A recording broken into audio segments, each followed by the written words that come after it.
Welcome to the 2020 Virtual Holiday Tour of Homes, presented by Junior League of Columbus, filmed and produced by 214 Studios.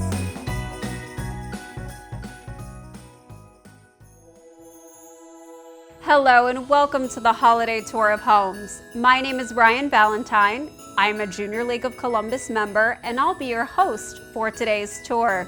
Over the last several months, we have been touring homes all over Central Ohio, and we have seen some of the most diverse and unique homes that you're going to be excited to see. You'll see bits of history, you will see elite architecture, and you'll also get some design ideas that will have you running to Home Depot. So grab your favorite glass of wine, your charcuterie board, and turn up the fire, because it's time to have a little fun and start the holidays off right. We're gonna start with the Gorman residence, an architectural feat that has actually been published in multiple news articles and magazines. This home is a piece of artwork, and I can't wait for you to see it here. Let's go meet the Gormans.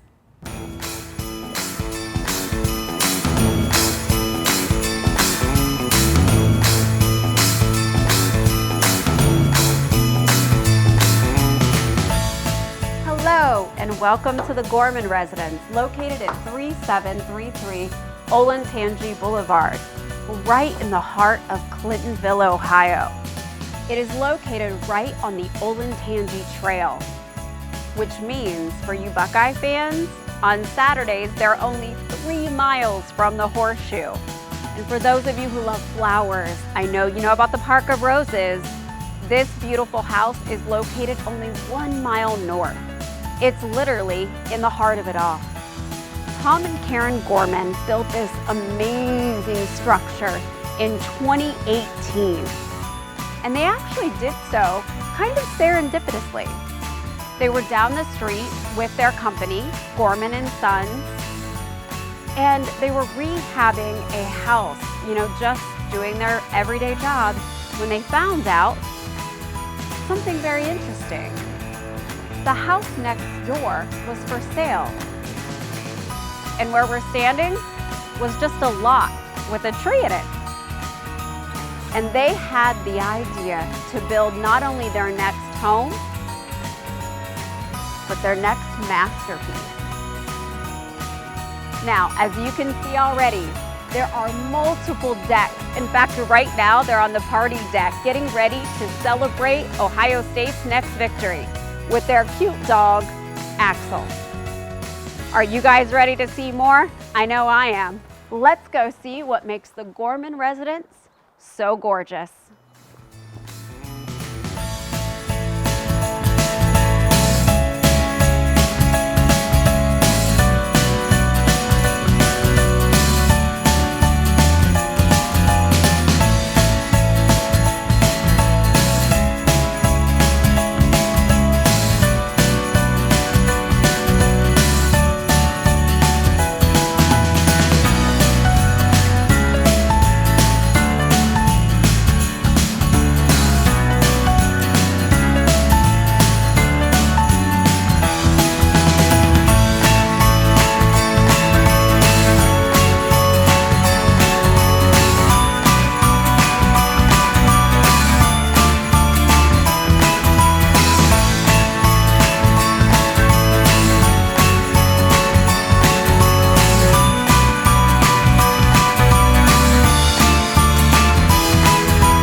told you guys, wasn't that an amazing house? Now, one of the areas that you didn't get to see where the Gormans actually are redoing their basement, and I got a sneak peek.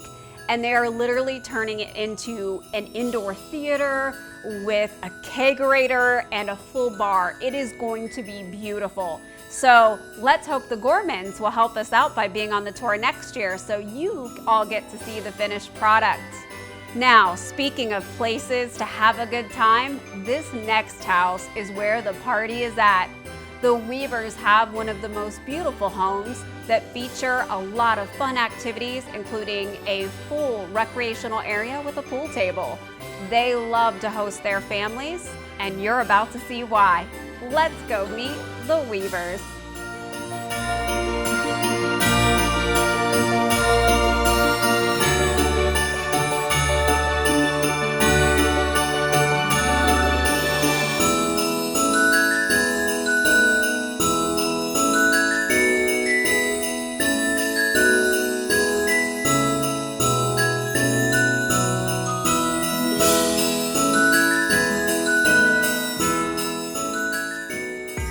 Welcome to 271 North 21st Avenue in the Lincoln King, Bronzeville area, right outside of downtown Columbus. This historical neighborhood is continuing to grow and develop and create a modern, hip vibe in Central Ohio. And we are at the house you need to see. Inside is the home of the Weavers.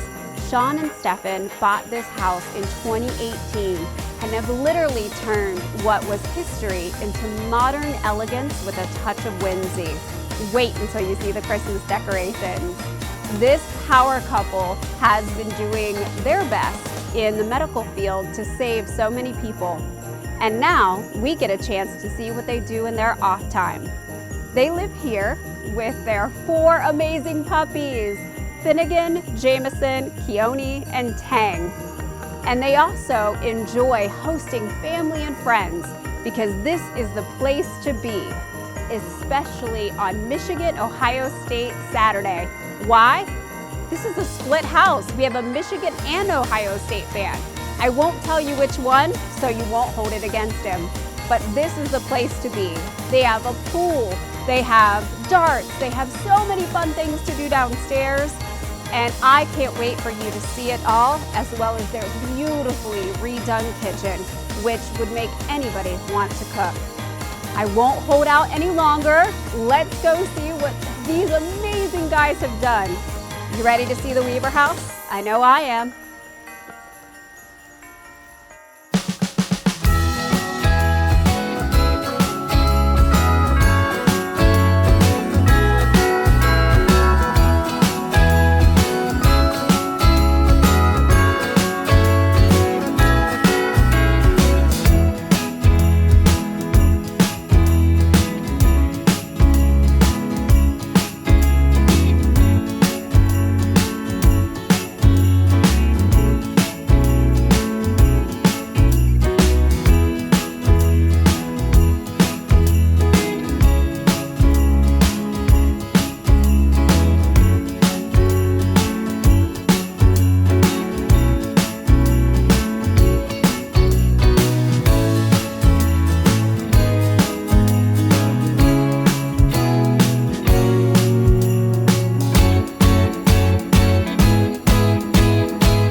why that house is definitely the place to be on football Saturdays when Ohio State and Michigan come to play.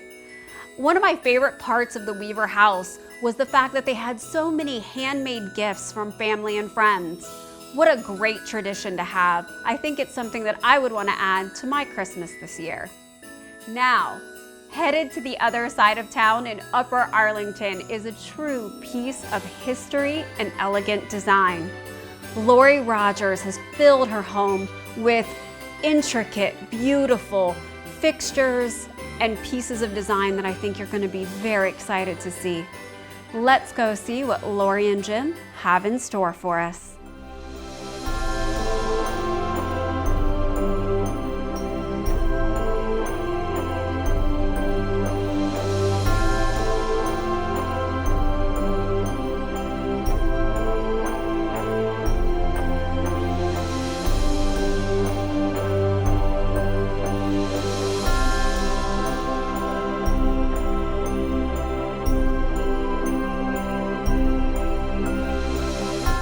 Hello and welcome to the Holiday Tour of Homes. Today we are visiting 2500 Sandover Road in Upper Arlington, Ohio, home of Jim and Lori Rogers. This beautiful home is a design enthusiast's dream. In fact, this home, built in 1970, was actually built to replicate a 1776 colonial Williamsburg home. So today when you go through these amazing rooms, you're going to see a couple of things.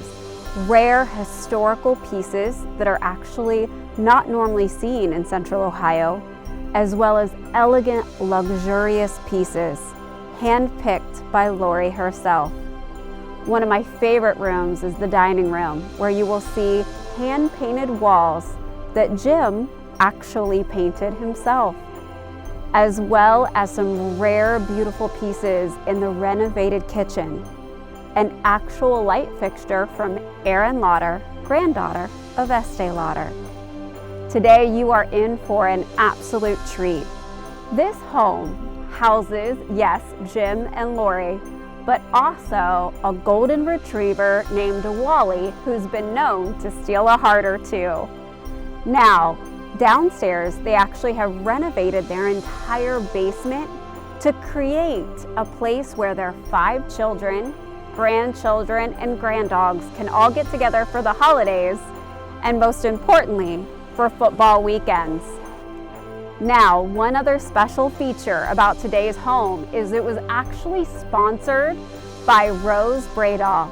So all of the intricate floral pieces that you will see throughout the house are actually designed specifically for the Rogers home. Make sure you look for those beautiful pieces along the windows, the mantels, and of course, the all-important dining room table. I can't wait for you to see what I think is one of the most beautiful homes in all of America. Let's go see what the Rogers have to share with us.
Wow, thank you so much, Lori and Jim, for sharing your beautiful home with us. But honestly, thank you for sharing Wally with us. Wasn't he such a superstar on the camera? That dog gives the best hugs.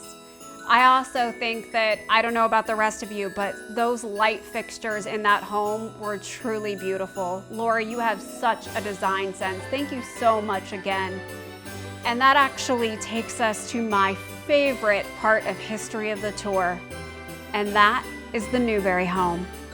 Built in 1832, this home has so many of its original elements and shares with us what a true home feels like for this amazing family of three. Let's go check out the Newberries.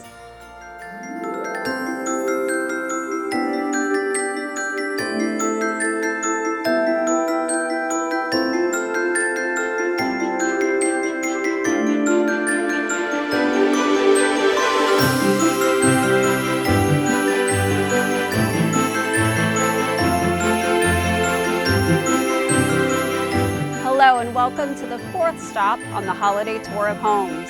Today we're visiting 987 Grandview Avenue in Grandview Heights, Ohio, home of Kara and Robert Newberry and their son, Johnny. Now, this home is actually a piece of true history. Built in 1832, this home was originally part of the Franklin County Poor Farm. In fact, we can see a little bit of that history of that farm right here. This is actually known as the pallbearer door. You see, the reason why they had a poor farm was to have a place where people who were indigently ill would have a place to go. And that is actually where this entire area got its start from. Unfortunately, in 1839, there was flooding throughout the entire Scioto Valley River region. And because of that, the poor farm was actually closed and sold to private residents for private homes. And that is what it stands for today, the private home of the Newberries, which they purchased in October of this year. Now, let's check out some of the amazing, unusual architectural parts of the home. Some of these items are literally like stepping back into history. This home is filled with some of the most unusual architectural elements, both inside and outside, that truly bring those corners of history and modernism together. But the outside is like a step back in time. In fact, some of the different elements that you'll see that you wouldn't see in most houses in Central Ohio are the dentil moldings as well as the corbels along the roof line. And you also have a center gabled dormer with matching hip dormers. Also, the great part of this entire area is the location. It gives you that park feel right inside the city, the perfect place to raise a young family. Now, just a few blocks down, some of the finest local dining that you will find in all of Columbus, as well as 3 of the best thrift shops you will ever enter. I would suggest you come down and take a look. What you may not know is this house is made almost entirely of limestone, and it was procured from a local quarry and has maintained this look since 1832 in its inception. Now, you may see a lot of old, but what is new? That is the owners. They actually just purchased this property in October, and their small family of 3 will be spending the holidays right here in their own little piece of heaven. So let's not wait any longer. Come on, let's take a step back into history and meet the Newberries.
that like stepping back into time.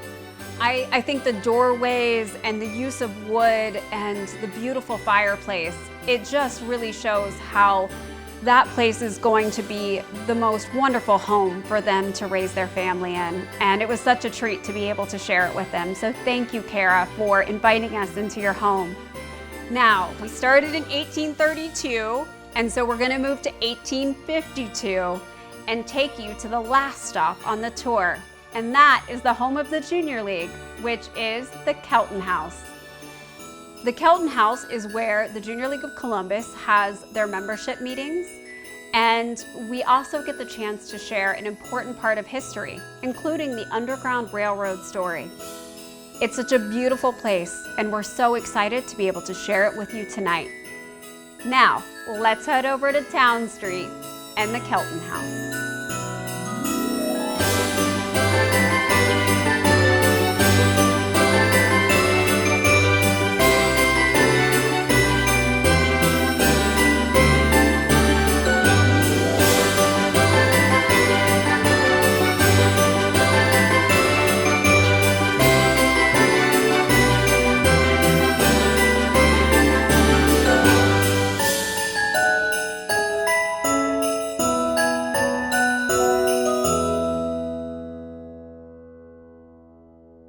Now today we have the pleasure of working with one of our docents, Peggy Hedden, who is going to tell us about all of the amazing facts that come with this house before Junior League took possession.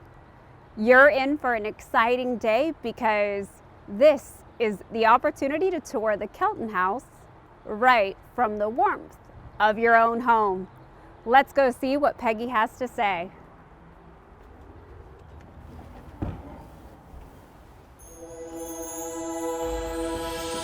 Welcome to the Kelton House.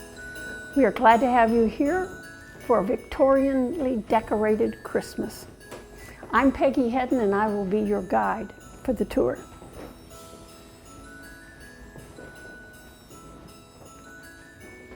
The Kelton House has been lived in by 3 generations of the Kelton family.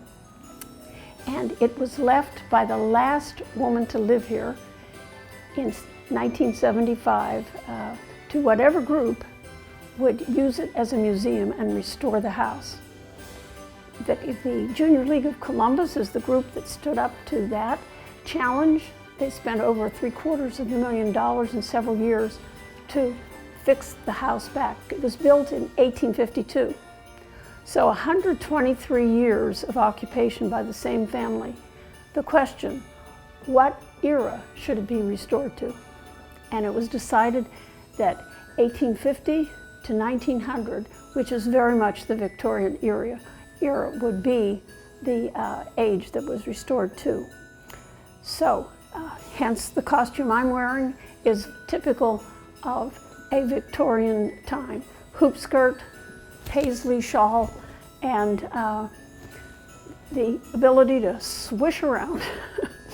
So here are the photographs, the portraits rather, of the Mr. and Mrs. Kelton. Ferdinand Kelton was a businessman in the dry goods business here in Columbus. His wife, Sophia, met him because she worked in her brother's dry goods store in Columbus. By the time they built this house, they were quite prosperous. It was on the very edge, eastern edge of Columbus. There were no other buildings around. There were about 18,000 people who lived in Columbus at that time. So they built the house. They had 7 children, 5 boys and 2 girls, so they needed a lot of space. And there are quite a few rooms upstairs for bedrooms, and then there's a 3rd floor for storage. So it is to these people that we owe the preservation of the house. Their daughter, one of their daughters lived here, and actually the granddaughter lived here, Grace Kelton, until she was 94 years old. And that is when she died, just before she died in 1975 is when she was hunting for a group to preserve and restore the house. So this is the parlor that Sophia Kelton would have done her business with. she still was somewhat engaged in the business of her husband, as well as raising her 7 children. It is a very lovely, lovely room, nice and small, great sun in the end of the day. 2 important features of this room are the portrait over here, the photograph of the 5 granddaughters who lived here that when their father came and lived after their grandfather died. And the one who lived here until she died is in the back row on the left-hand side with the short hair. There were 5 girls. All the other girls had long hair because they were not sick. It was thought when you became sick that to help the fever abate, they would cut your hair. So Grace Kelton had some kind of illness and they cut her hair. Another important feature of this is the print over here of the funeral cortege visiting Columbus, Ohio in April of 1865. Fernando Kelton and his wife were very ardent Republicans and abolitionists. He was a very well-respected businessman, and when Abraham Lincoln's body was brought from Washington, D.C. on a tour back to Springfield, it stopped here in Columbus, and he was one of the 16 honorary pallbearers. So his granddaughter found that print. This house also has connection with the Underground Railroad and an escaped slave who was taken in by the family and raised. But to get the full story, you'll have to come on a tour. Now we'll go into the formal drawing room.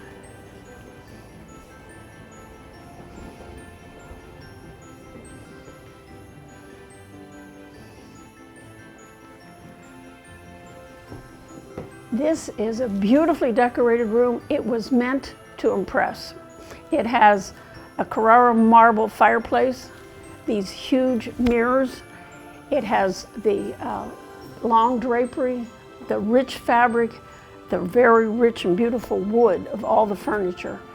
And so this would be the entertaining place. And the room has furniture, some is from the family, but all of it is of the period. And Victorians believed that more is more in terms of decorating. So the carpeting, the wallpaper, I mean, every room has its own little set.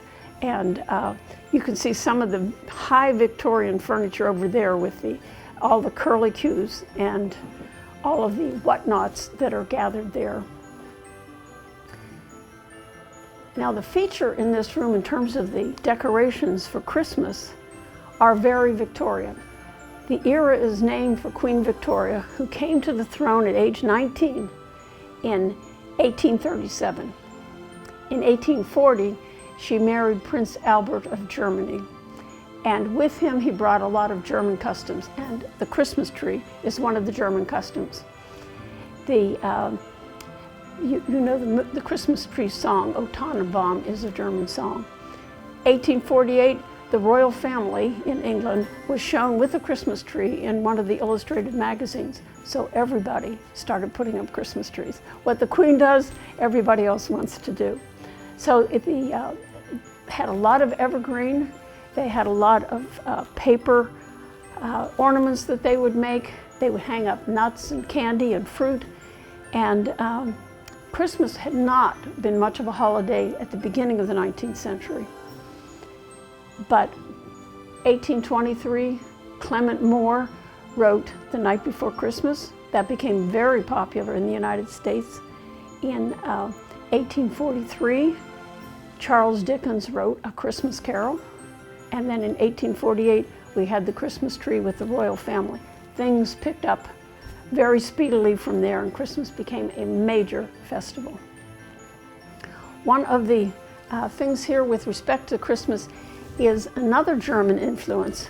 This is called Putz, P-U-T-Z, and it is the construction and various methods of a village that you decorate. People would have very large scenes where they would really have rocks decorated with white, add all kinds of figures and intrigues. And this was a major part of the German tradition. And if you go to France and to Italy, they also have very large scenes recreating villages, often with a focus on the nativity scene, done in the manner of the local traditions. As far as the family in this, we have over here the portrait of one of the 5 sons that the Kelton family had. His name is Oscar. He was the eldest, and as I said, his family was very much a supporter of Abraham Lincoln. Families were Republican. When the war started, he was very interested in joining. He was 18, his parents gave him permission. He went and was in the military fighting for the Union Army for over 3 years when he was killed in 1864 in Mississippi. And the family has, one of the sisters preserved the telegraph message that was given to them as to what happened to the brother, and that is displayed in one of the other rooms. The other thing that we see here is an organ. This is not an instrument that was part of the families originally, but remember back in the 1850s, there was no television, there was no radio, one had to make one's own entertainment. So often someone in the family knew how to play the organ, the piano, many people knew how to sing, and so this is one of the things that the family would have had for their evening's entertainment. Also, because there were 5 boys in the family, the parents were not interested in their getting into bad company downtown. So one of the features was a billiard table that the boys could have here in the living room, the drawing room, so they could entertain their friends safely. Here are some family portraits brought by the second mistress of the house, the daughter-in-law of one of the sons who lived here with her 5 daughters. Her family was from Buffalo, New York, and went back quite a ways.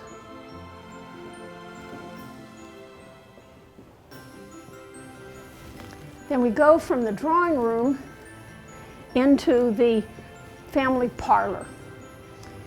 It's decorated as one room so that if you needed big space, you could have it. But it has these wonderful pocket folding doors which open out to close off the rooms if necessary. And this was the family room where the children were allowed to be by themselves downstairs when they were young. They could be closed off. They had a table, they had games, they had various things to keep them occupied and entertained. You see there's a matching fireplace here and the matching mirror, the wonderful draperies, and the elaborate furniture. When the house was built, the way people illuminated in Columbus was with gaslight. And so this was a gas lighted chandelier. You had a flame on the one end on a wick. You turned it, you put the light up there, and that's how you got the chandelier lit. Then you just did the reverse to turn it out for the evening. Many of the pieces of furniture in this room had wheels on it, so you could move it around to do it for dancing, for games, for the billiard parlor, whatever you needed to do. Here, of course, is another lovely Christmas tree. Evergreens fresh, where, of course, you need to have one of those for a real Victorian Christmas. But they had often little ones made out of wire and paper and other materials to decorate the house. Here is another instance of recycling. It is not just the 20th and 21st century idea. This was originally a piano built in London in 1792 by the Broadwood firm, which is still in business. And Grace Kelton, who was the third generation, the lady who lived here till she died, was an interior designer. And she went often to auctions and traveled around the world, both for herself as well as her clients. And she picked this up in New York City for $30 in the 1950s. And of course, it was not a piano then, but it is fabulous wood and workmanship, and so she had used it as her desk. Above is another family portrait of the second mistress of the house, Daniel Penfield, who was in the American Revolution. And then portraits over here of the second mistress's mother, father, and of herself over here, the smaller one. And now we proceed to the dining room.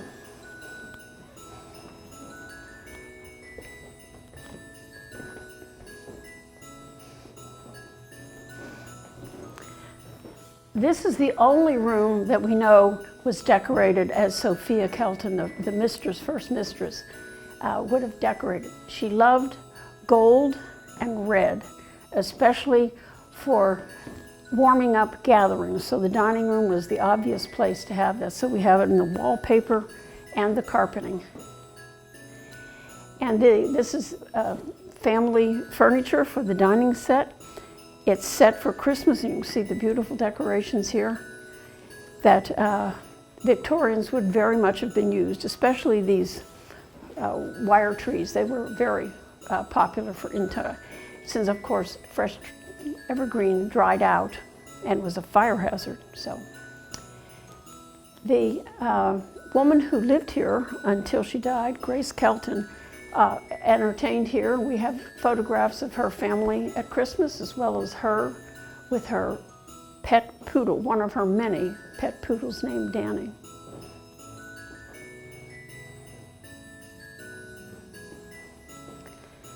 There were not many closets built in houses in 1852. That didn't start until the 1900s.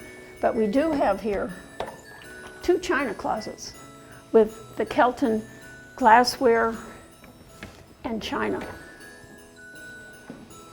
And the Victorians believed that more dishes were better than fewer dishes. So they had special ones for bone, for fish, for salt cellars, for all the different kinds of desserts and beverages that one could have.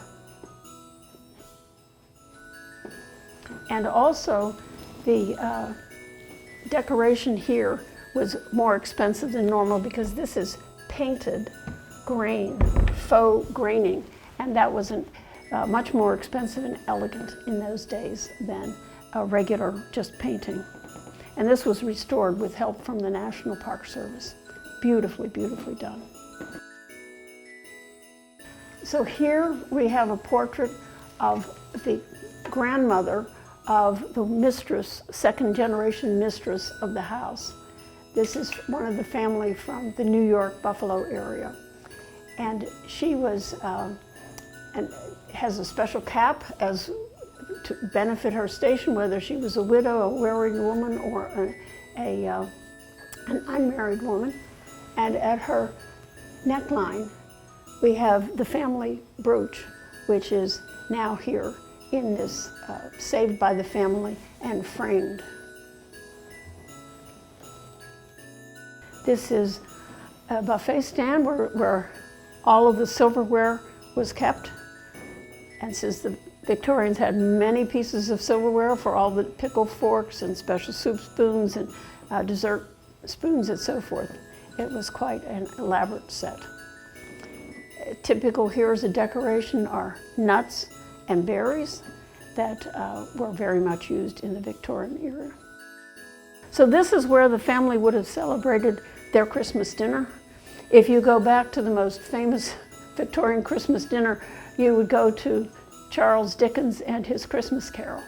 And everybody gathered around excited about the wonderful food they were going to eat and the wonderful time ahead of celebration. So we thank you for coming to our Victorian Christmas and hope that you and your family have a wonderful Christmas as well.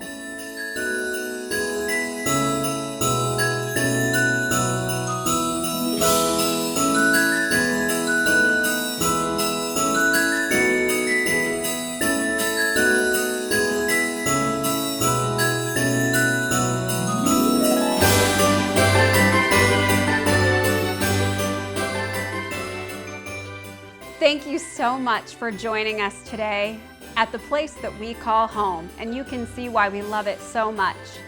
In fact, if you're interested in joining the Junior League of Columbus, you can go to jlcolumbus.org and sign up an application today to join the sisterhood. We would love to have you. Now we'd like to say a few thank yous. First, to all of you, thank you so much for purchasing a ticket to the Holiday Tour of Homes and helping the Junior League of Columbus to continue its mission to help foster children transition out of foster care. We'd also like to thank the Kelton House, all of its members, and the board of directors for giving us the opportunity to not only tour the Kelton House today, but to also support the mission of continuing the Holiday Tour of Homes even during a pandemic. We'd like to thank the coordinator of this year's tour, Ashley Laughlin, for doing such an amazing job and giving you the opportunity to see some of the coolest homes in all of Central Ohio. Thank you to Management Council, the members of the Junior League, and our marketing department. Without all of you, this couldn't have happened. We'd also like to thank our diamond sponsor, 214 Studios, and Christian Valentine for filming and producing this event. So for all of you out there, I hope to see you on next year's Tour of Homes in person. But until then, have a happy holiday and the most amazing new year. Last year I thought about how things can come around just like that if everyone is here to celebrate one day. We have our ups and downs, but when there's love there's always a way. And oh, this time of year we come together to celebrate. Yes, every time the snow is falling down and